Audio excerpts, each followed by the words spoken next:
Oh my goodness. I just finished talking to the Donis brothers. And when I tell you that these boys, these young men are impressive, they are. They are very young. I was joking with them and telling them that combined, they're still younger than me, and they are. But they're amazing. They are unbelievable, and they started from humble beginnings. I did not know that they have a Hispanic background, but what they're doing and what they have done and how candid, this is a very candid conversation. Again, the purpose of this podcast is not to be the regular bro REI podcast, but really go deep within and talk about the mindset, talk about the person, because it's not just about the deals, which we love. Okay, we love the deals, but it's also learning more about how we got where we are and how the listeners and the watchers can as well. So I know you're gonna love this interview. It was powerful, it was funny. We had an entrepreneur in the background cutting some grass, so we'll do our best to take that out of the audio. But if you listen to it, listen, that was somebody making some coins, and we are not mad about that at all. So in the meantime, make sure that you subscribe to the podcast. We'll see you next week when we bring yet another amazing person doing the very thing that we all want to do, which is real estate investing. In the meantime, please make sure that we become REI friends, and I'll see you next week. Bye. Oh my God, today we have an awesome treat because we don't have one guest, two guests, but we have three guests today, and I'm gonna let them introduce themselves to the REI Friends family. Hi guys. Yeah. Hello, thanks for having us. My name's Jeffrey Donis. I'm Kerwin. And I'm Kenneth Donis. I'm 23 years old and we're 20. Jeff and I are twins, so we're both 20, and we're the Donis Brothers. Yeah, that's our brand, our logo. I love it, the Donis Brothers. That is so cool. And you guys are real estate investors, right? Yes, we are in real estate investors, specifically in the apartment space. Yes. That is unbelievable. So just get right into it, because you guys, I was telling them now, actually I take it back. No, together you're still not older than me. That's okay. And you guys can do the math. But tell us, since you share your age, how you guys get started in the real estate investing world? Yeah, so we were in college, and one day I was just sitting on my bed and I was watching The Breakfast Club, and I saw a guy named Mark Wayne came on and started speaking about how he came from nothing, he came from the hood, no cash, no credit, no education, and he built a multi-million-dollar business. And basically he was just explaining that if he did it, anyone watching could do the same. And at the moment, at the time I was just in school studying, so it just really changed my mindset as far as what is actually possible. And so I kind of told my brothers that it's, real estate is like an avenue that we could potentially pursue. And, we kind of went with it. Yeah. At first we kind of, we took a lot of time to learn from podcasts and books, and we were in that analysis paralysis stage of our journey. We were in college. Jeff and I were our first semester in college. And so it was a limiting belief that we thought we didn't have enough time, and we were going to postpone starting the actual business until the summer after our first year. And then it wasn't until we went to Guatemala for the first time. That's where my mom's from. And Catherine, you sound like you have an accent. If you don't mind me asking, where are you from? Yeah, I'm an island girl. I'm repping Afro Latin. Okay, I love it. That's awesome. Well, yeah, so we're first generation American. My mom was from Guatemala, and so we went there for the first time, and just seeing the difference in we like to say we won the American lottery by being born here. We have so many privileges that my cousins in another country don't have. And so when we came back, we decided to take action. We started wholesaling as soon as we got back. Yeah. After we got into wholesaling, we did like a decent amount of deals. Over 13 months, we did some creative financing deals as well. And then we did one fix and flip, and then it was January of 2021 that we ended up joining multifamily. We got into a mastermind group, and we've been co-sponsors on 3 deals in the multifamily space. Holy moly, my brain is like going like that was an overview. Sorry. No, that was great. That is amazing. And I love the fact I never look up my guests up ahead of time, because I don't want to be biased. And I'm glad that I didn't know that you guys have a Hispanic background, but it's very powerful because you touched on limiting beliefs. So growing up, you didn't hear people talk about being landlords or talking about real estate investing. That was not something that you guys grew up with. No, absolutely not. So our mom is a single mother. We come from a single mother, low income background. So my mom pretty much growing up, she cleaned houses, and she does still. So that's one of our whys, is just to try to retire her as soon as possible. And yeah, I mean, honestly, growing up, real estate was just something that you lived in, or you went to school in, or it was like a building. It wasn't something that you invested in. I would even say, I'd go as far as saying like I didn't even know what real estate was, other than maybe like a real estate agent. I didn't know you could invest in it until you start listening to podcasts and reading books, and that's kind of how it led us down this rabbit hole. Yeah, it's so powerful. I was telling my cousin the other day, we were kind of reminiscing. Growing up, I was born and raised in Dominican Republic. So I was telling him, how come we never knew about like landlords and having land? And in our case, people that own land would look like, campesinos, people like are from the country, and not looked on like people that own land here. I looked in a very different way. So I could totally relate on the mindset stuff. So you find out you watch the movie, which changes your life. What is the first step? Like, where do you go to learn about real estate investing? So we had actually been listening to podcasts and reading books, and that was the first place we started. Once we got back, Kenneth pulled a list of data, which is just a bunch of people with numbers, homeowners' numbers. We started cold calling. We were in our respective dorm rooms, because I was in Chapel Hill, North Carolina. Jeffrey was in Wilmington, and so we were each about an hour to 2 hours apart, having virtual calls, communicating. And yeah, I mean, honestly, we went to a few meetups in the area, like local networking events. That was kind of a good way to just start building our network and getting exposure to the industry and meeting people that were actually doing it. And they could probably speak to this as well, but meeting people that were actually doing it, it began to demystify the whole investing side of things and made it seem more real, like something that was more attainable for us, because I was, I think, 18 when I started.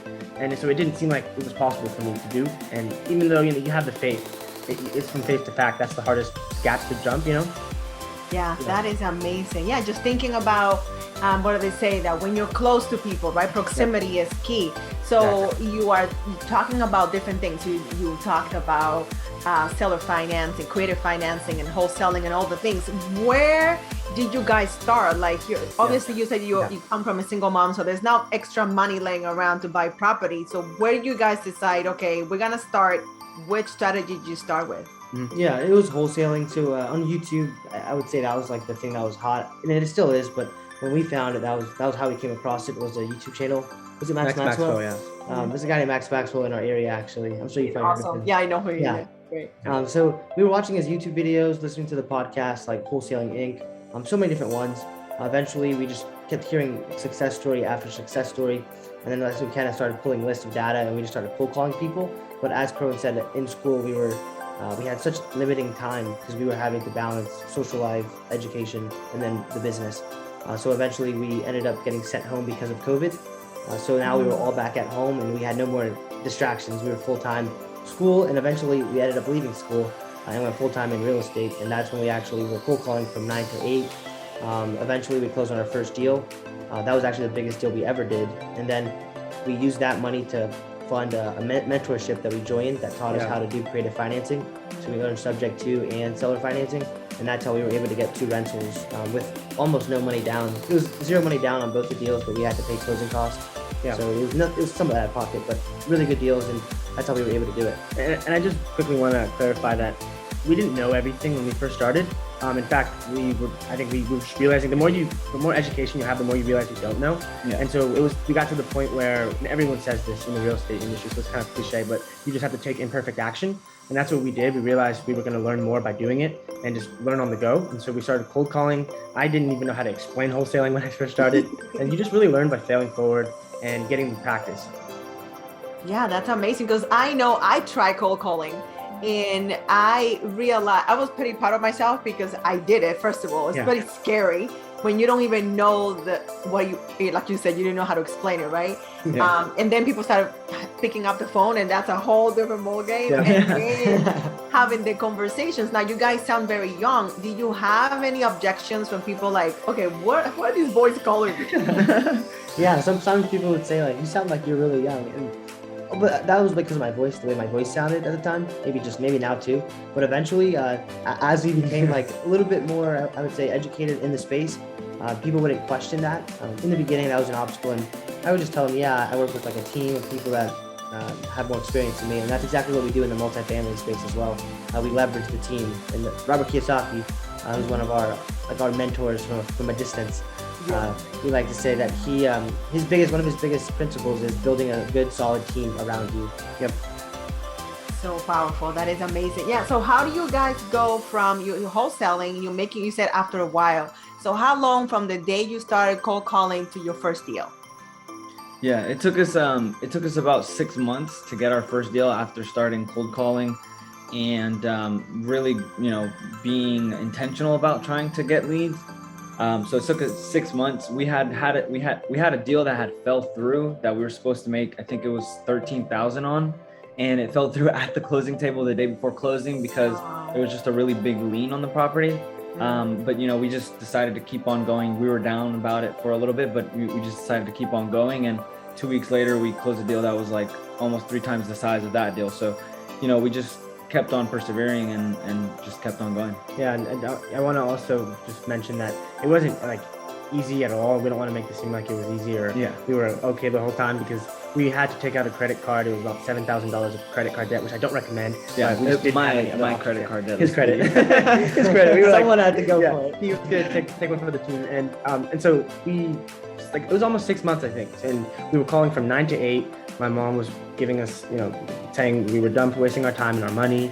Our friends were saying we were just wasting our time, and we really had to rely on each other and also rely on the thought leaders that we were listening to and the inspirational stories, podcasts like this one, where people would go on and say, I did it, possible, keep going.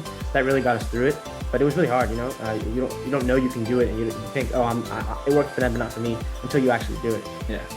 Yeah, that's so powerful. And I love what you said, because sometimes it's like you've done it for 6 months and then you have a deal that it's almost a deal and it falls through. You guys almost own the right to say we're gonna quit, because we did it for 6 months. Some people quit much earlier than that, but you kept going, and the key was to keep going beyond the point that you thought it was gonna work, and then that deal came 2 weeks after, which is powerful. Yeah, it really was. And there was at a point where 2 things. One, I had to go to my mom and ask her for $500 from our savings account, because she had access to it back then when we were below the age. I was at 17, I believe, still at the time, or just turned 18. And she said, this is the last time I'm giving you guys money, you're wasting your time, and she just kind of like let me have it. And I went to Kenneth and I was like, can you remind me why we're doing this again? Because it was hard. I know, but it gets really blurry, and it's hard to see the end goal when it's just so much adversity you're facing. And also one time we were running out of money for the dialer, and we were gonna have to start hand dialing. And it was about a few days later that we got that deal, but we were too deep. We had like $7,000. We already burned the bridges, so we had to keep going. And a few days later, we got that first deal, and were able to get in the green and then some. So powerful. Yeah, and it's one thing that I so encourage people to do. Have people around you that know why you're doing this, because you will need that reminder. You will need to say, am I crazy? Why am I doing this again? Because if they care about you and they know your dream, they will tell you the things that you need to hear so you don't quit. And I'm so glad that your brother was there to tell you why not to quit. It's powerful. Yeah. No, it was awesome. I mean, we really rely on each other. I think everyone has an internal battery. And it's not realistic, like you said. You have to have that circle. We believe you're the sum of the 5 people you surround yourself with, and that doesn't just include the people that are physically next to you, because I guess it's safe to assume that not everybody is privileged enough to have partners that are brothers in the business. But if you listen to like thought leaders and podcast hosts like yourself, who they believe in and who inspire them, then I think that's good enough. Yeah, that's amazing. So take me to that day. So you had that deal that fell through the day before closing. 2 weeks later, you get your first deal. You get that validation. So what were the emotions that day? Yeah, actually, I took a picture on my one of my social media pages, and I kept it to myself. But it was like the big check, and I wrote a note to myself for a year later. I was like, you could do anything, and blah blah blah. Eventually, we ended up leaving school. I personally dropped out of school after I got the check. That was like during the summertime, so I should have been applying for my next year's classes. Didn't do that. Instead, I sent it to my friends who are also entrepreneurs and entrepreneurial minded, and they wanted to pursue business, but they didn't know what business to pursue. And I was telling them what we were doing, but it hadn't worked yet, so they were like hesitant. And I sent it to skeptical. So I sent it to my friend who was currently attending the Clemson University, which is a really good school. Mm-hmm. He ended up getting the message, and then he dropped out the next week and he pursued wholesaling as well. So it was like something that was cool, and we kind of built this culture and this kind of group of entrepreneurs that are all around our age. Yeah, we had some cake and popped some some grape. Some champagne. Seltzer, yeah. That's stuff. It was great.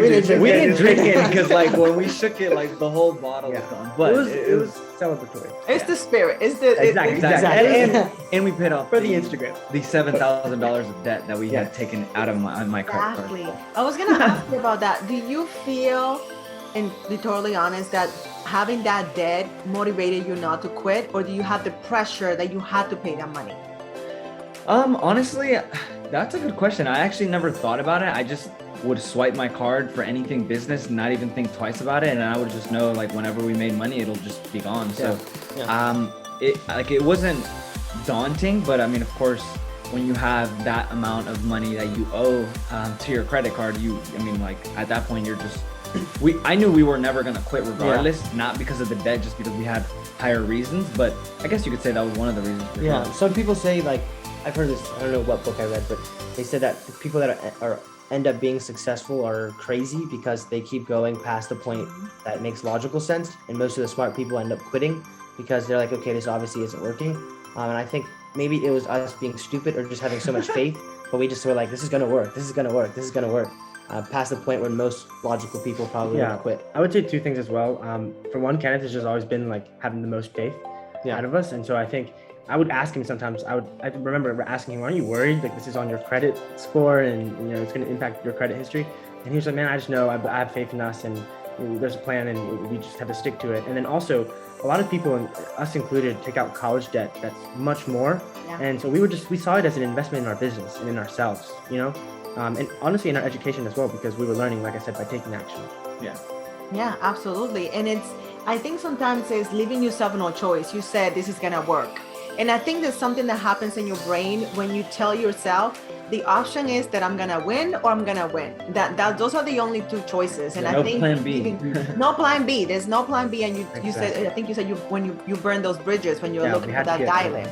You have to. And I think you have such a great story about knowing what you wanted, because granted, you guys are, my daughter's turning 18 actually today.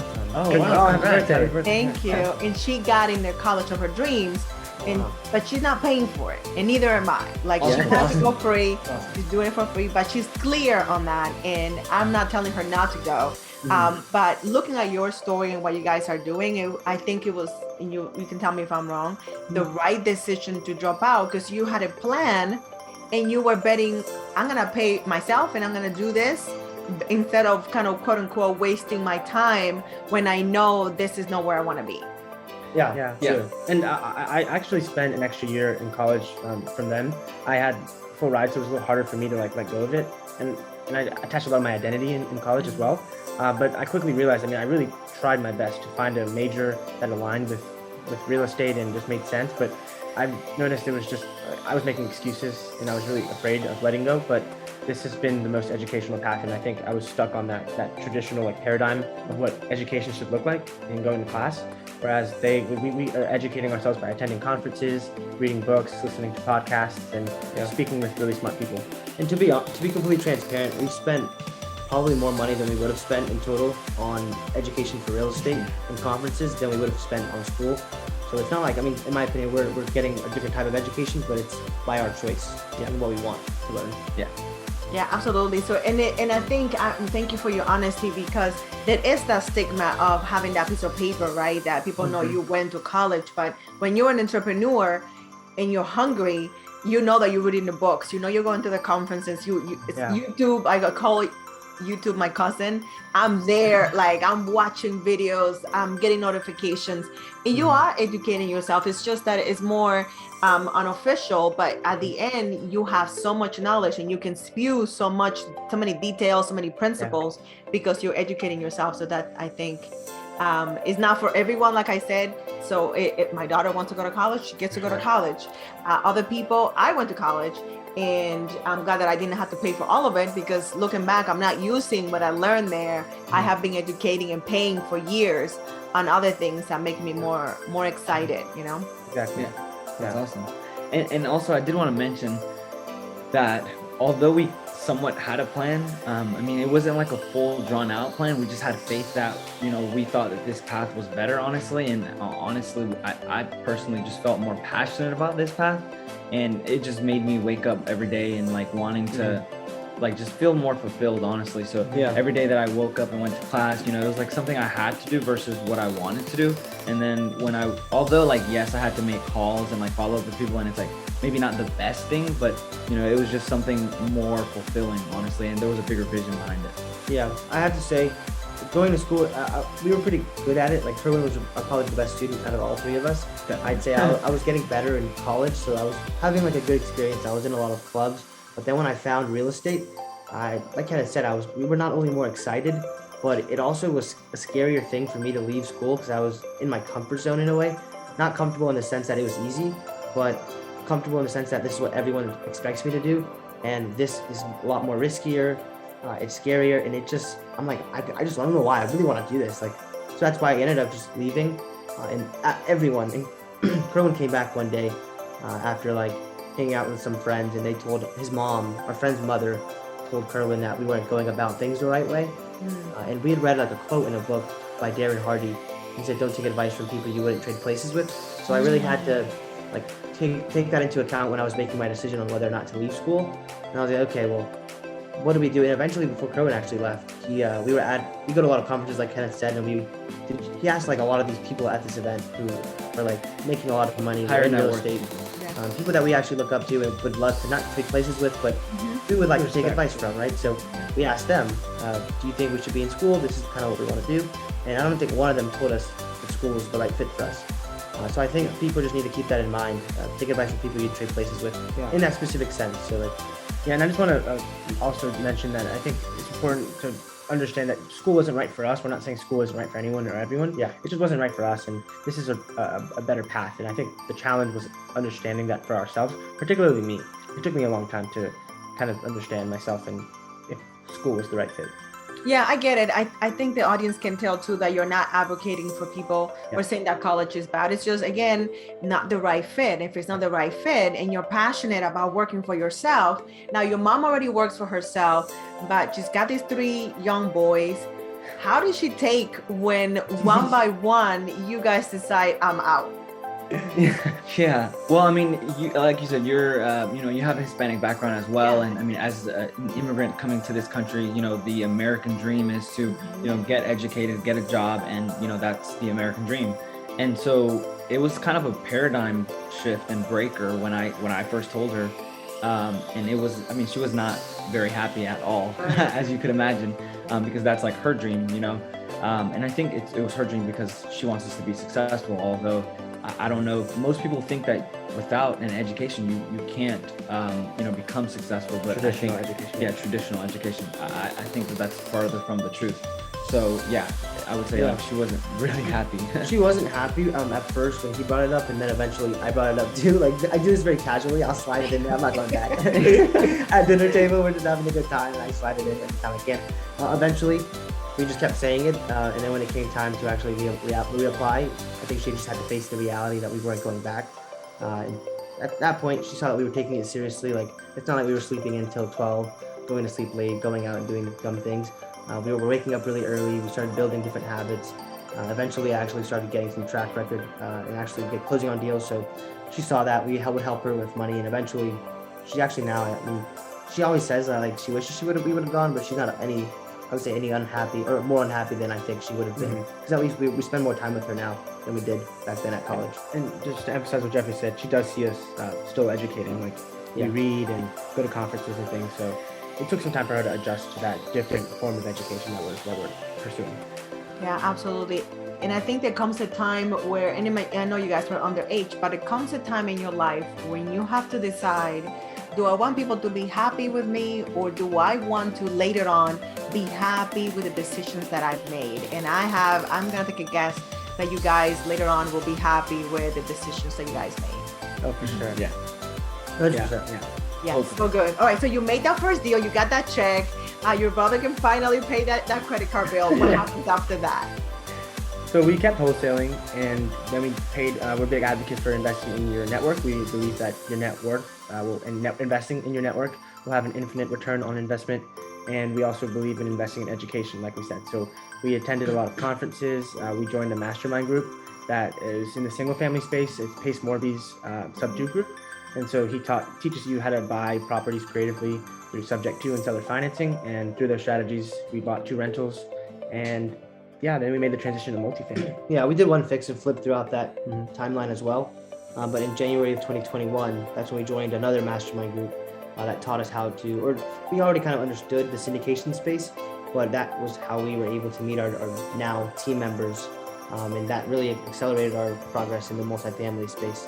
Yeah, I just love how smooth and how nonchalant you share the things that you have done. But how was that process of you joined Pace's program, which I hear is amazing, and you bought those 2 single properties. But how was the process of actually doing that? Like, where did the money come from? How do you guys fund the property? Like, is it as easy as you just guys made it sound? No, so I would say one thing about us, like Kerwin already said, is we take imperfect action. So this is what we would do. I'd have my phone right here, and I'd be cold calling on the laptop, and then I'd be watching Pace tell me how to do creative financing. And while I'm talking to these sellers cold calling, I would pitch it as he's pitching it to me, and I can hear him, and I'll apply it immediately. So that's how we learned, really. It didn't even take us that long to like grasp the fundamentals, and then it just became, how do we learn these objections? How do we handle the objections? Because it's all about educating the other person on the other end. So eventually we just got pretty good at that. And it was really Kenneth and me on the phones. And eventually we had Pace actually let us use his attorney as well. So that's how we were able to close those 2 sellers. And honestly, it was just really just doing it. Like that, the hardest part, the scariest part is like looking at it as like an unattainable goal. But once you just take the first steps, and they always say like you can only see so far with the headlights, you know? I don't know what the metaphor is exactly, but you can only go so far. So just take the first few steps and keep going. You're gonna mess up, but that's exactly how we did it, honestly. Do you want us to walk you through like the specifics of the deal, or? Yeah, that would be great.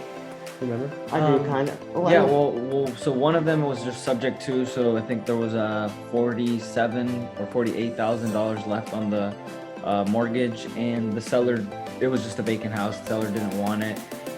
So we took over the mortgage. We paid, I think, like $600 or maybe $700 to transfer title from his name to our name at closing table, and then we turned around and rented it for, it's still rented right now for $800 a month. So that one's pretty much paid itself off, and I think it's worth closer to 100. So we had pretty much walked in with equity. The other one was 0 down, 0 interest. We bought it for $35,000. But it was seller financing. So seller financing. So we paid the attorney, I think, $800, and then the first month's mortgage payment. So I think we had $1,200 at the closing table. That we bought in October of 2020, and right now we actually just listed it for $80,000, and some 80,000 on the market. Yeah, we put some work into it. Like we spent like $7,000, just doing renovating flooring, paint, fixtures, cleaning it up, vanities, just because the tenant, kind of ruined it. But we rented that one out for $800. Yeah, $800 a month as well. And do you want us to explain sub-2 and seller finance? I don't know if you don't mind. I know some people listening, they might not know what that is, or even know who Pace Morby is, but if you don't, you have to look them up. So subject to just basically means you're taking over, you're buying the property, so you're taking title, but you're leaving the debt in the previous seller's name. So you're just taking it over to the existing financing. So it's, some banks, legally, when you sign bank loans, you're not allowed to do this, but typically the banks don't really care, or they don't really even look into it as long as you're making your mortgage payment, because they don't really, they obviously loan you money because they don't want the asset, they want to make money off of the interest. So as long as you're making mortgage payments, they don't really care. So that one, that's basically what subject to is. And then creative finance. The seller financing is a similar thing, except the way that we structured it would be similar in regards to the numbers, but it's just when the property is owned free and clear. So now you're just pretty much getting the seller to act like a bank and loan you the equity. So what I would do is I would ask them, how much do you want for your house? And then they would tell me, and then if I could make the numbers work on a monthly payment basis, then the way I would do that is say that the house can rent out for $1,000 a month. The seller wants $700 a month. If I can negotiate that, then I understand, okay, well, I can probably cash flow $300, $200 a month just by doing those simple numbers, and over whatever the payment is and the purchase price. So you kind of do the math there, but that's how we would structure the payments based on, say, 30 years. The longer the better, right? Because the smaller the payment. That's really how we structured it. But seller financing is when the seller pretty much is the bank. Yeah, I love that. And I love how you're making it simple, because it can be simple if you allow your mind to be open and realize that you don't have to have bags of money to get started. And the point that we haven't made yet is that we are actually, you guys are helping people that sometimes are in tough situations, want to get out, need to have extra money, don't want to have to pay extra taxes. So you have to look at from the perspective of, you're not taking advantage of people. Really, it's people that wouldn't be able to get money otherwise. So it's a win-win for everyone. Yeah, absolutely. Love it. All right, so you're doing that. You have the 2 rentals. What happens next? Yeah, so we can like fast forward, because we just started doing wholesaling deals. Wholesale deals from that point on until January of 2021. And Kerwin can kind of tell you how we learned about syndication. Yeah, we were just on a call with some other single family investors and got introduced to a multifamily developer, but he syndicated deals. And syndication is essentially when you purchase a large commercial property. We were raising capital from limited partners, investors that don't have like control in the deal. So they're just using their capital to fund the equity investment, right? Yeah, syndication is simply, you can syndicate anything, but it's just when you pull together a group of investors' money. So what we will do now is we have a team. Typically, Kenneth actually is our acquisitions manager, so he looks for deals through brokers who are kind of like agents just for commercial properties. And what we'll do is we'll try to find a deal, but obviously these are really large assets that cost a lot of money. So we'll need to get the type of other additional capital, which comes from our, we call limited partners, meaning they have limited control in the deal. And we'll raise the money to go buy the asset, and we'll take out debt as well. But that's really how we learned about it. And then we quickly learned that when you're reaching out to these real estate brokers, we didn't have the track record in the space to be able to actually convince them that we could close, because we probably couldn't have, honestly. So they were smart for not working with us at that time. We were like, okay, this isn't working, so how do we come back, regroup, and take a different type of approach? We learned that we probably needed a mentor who was willing to partner with us. So as we always do, we look at mastermind groups and educational methods. So we learned about this group out of Dallas called Think Multifamily. We ended up liking them. We got on a few calls with the person that leads that group, and we ended up joining. Now he actually partners on our deals with us. He's got a track record of over 10,000 units in the multifamily space. So that's what helps us actually get more competitive when we're reaching out to brokers. And that's how we got into our first 3 deals, was through that group. Yeah, and just I want to also mention that we'd always known that multifamily was the end goal. We wanted to get into commercial investing, but we had some limiting beliefs, like I've been mentioning. It's kind of a recurring theme at this point. And we thought we were too young, we didn't have enough money or the track record. And we quickly realized, once we got exposed to syndication and we listened to some podcasts, that those were limiting beliefs, that we could just, if with the right resources and being intentional with it, we could just go ahead and do it. Multifamily was more aligned with our long-term goal of retiring our mom passive income. And going big is what we really wanted to do, but we just thought we had to pay our dues and wait. And we decided that wasn't what we wanted to do anymore. And wholesaling is very transactional. You can make a lot of money, but we're in this game for wealth and long-term wealth. And that's why multifamily was just better suited for us. That is so good. So what do you think it comes from, that mindset of, okay, we're too young, we don't have a track record, but where do you get the mindset of, I'm going to try another way? Because you could have said, well, this wholesale thing, we got it down, we can keep buying single homes. What do you think that comes from? Like, okay, I'm going to try something different. Yeah, I would say, honestly, like once we saw it, we just couldn't unsee it. Like we got a little taste of it, and I think that was enough to just push us. Because I think one day we obviously knew what syndication was, and I'm a really big Grant Cardone fan. And so I was watching his videos since he really, I used to be a car salesman. So I started watching his videos back in like 2017, I think, or yeah, around then, 2018. And so, following him, I always knew that is where the big money is. And so I think once we got a little taste of it, we couldn't really unsee it. And we just decided to just jump in, honestly. Yeah, and listening to podcasts, I keep saying that, but that is what exposed us to that being possible. And before then we thought it was just big institutions, at least I did, big institutional buyers, corporate, companies, things like that. Yeah. But we were listening to these podcasts, and these were just everyday people who were raising capital from their own networks and networks that they created.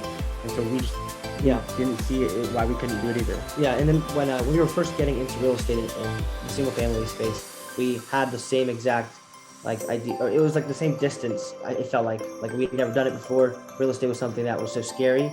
So when we applied the same mindset, we were like, okay, we just did this in single family. Looking back at the last 13 months, we can do the exact same thing in multifamily. We just have to take the same approach, which is don't just go all in. And what we did really well in the single family space, I would say, is we learned a lot. We were always educating, and then we looked for mentors. So we applied that same mindset when it came to multifamily, which Kerwin mentioned earlier in the show. When you're hanging around people that are doing the things that you want to do, it demystifies it and it makes it more possible because you're rubbing shoulders with them. You're building your network with these people, and you're just learning what they're doing, how they're being successful, and that's how we were able to eventually do it ourselves.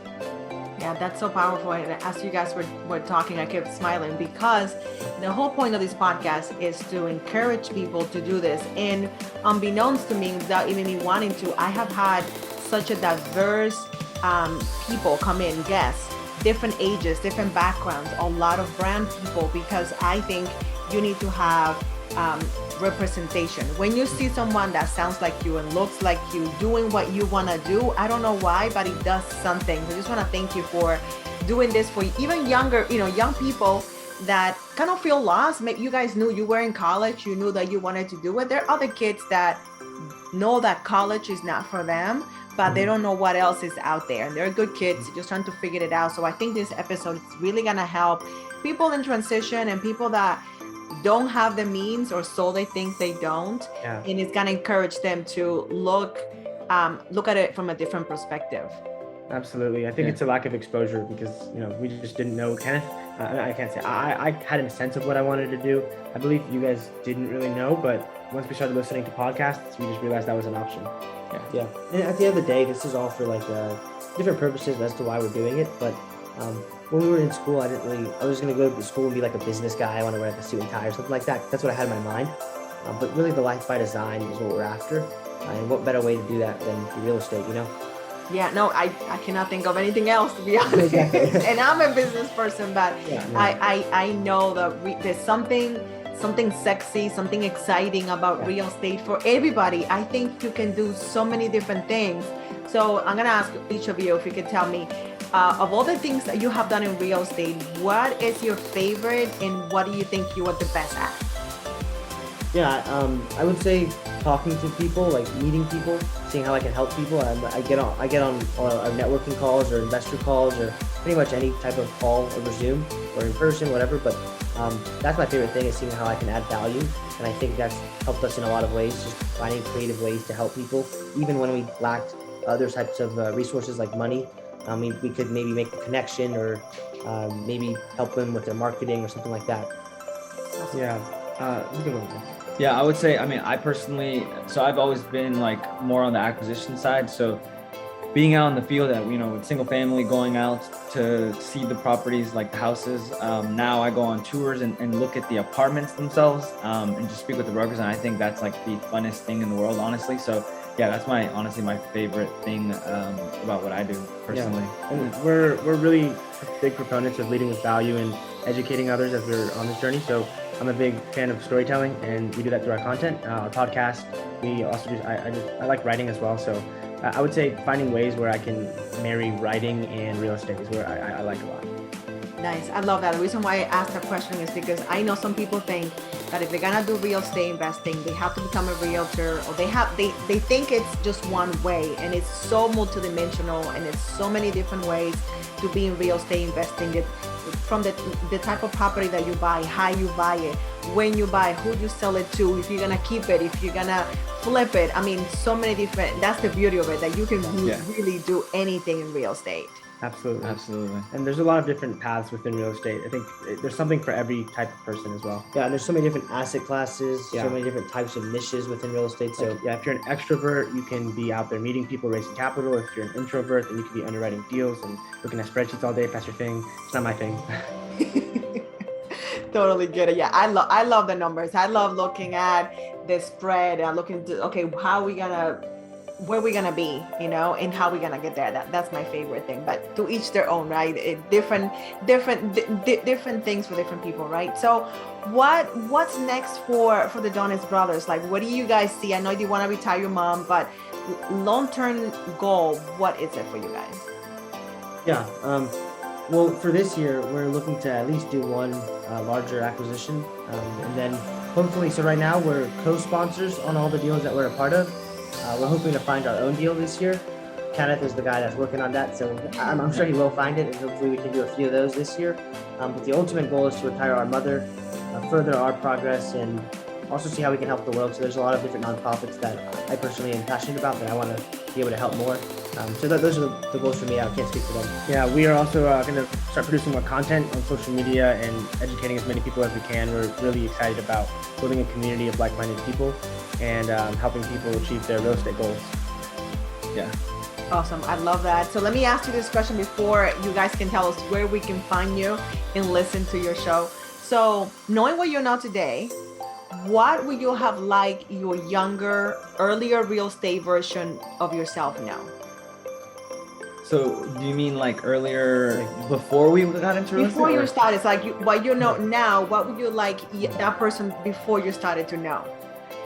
Yeah, well, I mean, so I went to college not really knowing. I think I was following, other external sources and not really looking for what I really wanted to do. So I would have skipped college entirely and just gotten straight into real estate. And I think, of course, I would have been further along. But I would have just started studying real estate in high school if I could have, honestly. So yeah, that's what I would say. And also reading more books. Starting in like high school. Yeah, I would have said knowing the importance of the network. Like it's so cliche, but until you're intentional about it. So something I do now is I'll have like a CRM, which is a customer relationship management system. Just for anyone in the audience that doesn't know what that is. What I'll do is I'll actually keep track of the people that I meet, and I'll treat it like a sales funnel or like a sales follow-up system where I'm consistently staying in touch with these people. And you might think that's a waste of time, some people in the audience, but it's just paid off in so many different ways, and I didn't know that until I started doing it. So that's just something that I think I would have started doing earlier if I could. Yeah, and I would read books, certain books like Rich Dad Poor Dad, Think and Grow Rich. Those are two books that changed the way we thought, and I think I like to say that those are the books that broke us, because after that we didn't think the same. We thought that a business was possible, and it wasn't just inventing and coming up with like some object or technology like Silicon Software. Valley.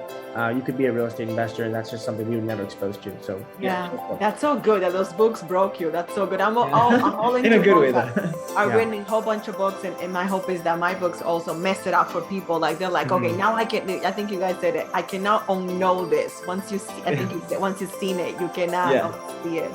Absolutely. That is so good. So what are you guys up to? Where can people find you and learn more about you guys? Yeah, we're at www.Donis Investment Group. It's DONIS investmentgroup.com. And we're also at Donis Brothers on Instagram, LinkedIn, Facebook, Twitter, TikTok, YouTube, Pinterest, everything. literally everywhere. Except Pinterest. Except not not Pinterest. Pinterest. But if you just Google Donis Brothers, you'll find all of our social media. And the Real Estate Monopoly is our podcast. And Donis Brothers on YouTube as well. Yeah. Nice. Yeah, we'll make sure to put all those links on the show notes so people can find you.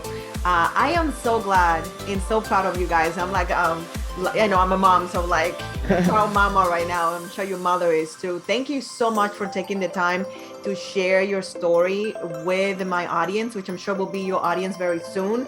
I just know that you inspire a lot of people. I definitely leaving very inspired, and I cannot wait to see what you guys do. Make sure that you don't forget me when you get there. Okay. We will. Thank you so much for having us. It was thank awesome. We had a great time. Yeah, talking this to is you. awesome. Oh my God, it was amazing. I learned so much, and I'm glad that we got a little deeper and talk about the things that people are not thinking about. Yeah, the numbers are great, but how do you get there, and what are the things that happen behind the scenes that most people don't want to talk about? So thank you for going there. Oh, yeah, Thank absolutely. you. Thank you for your time. We appreciate it. You are very welcome. Well, you guys, thank you so much for listening and watching the REI Friends Podcast. It is my literal pleasure to be able to do these interviews because I live inspired and I meet amazing people like these young men. So hopefully you are subscribed so we can see you next week. Another episode on the REI Friends Podcast. Bye. Bye. Bye.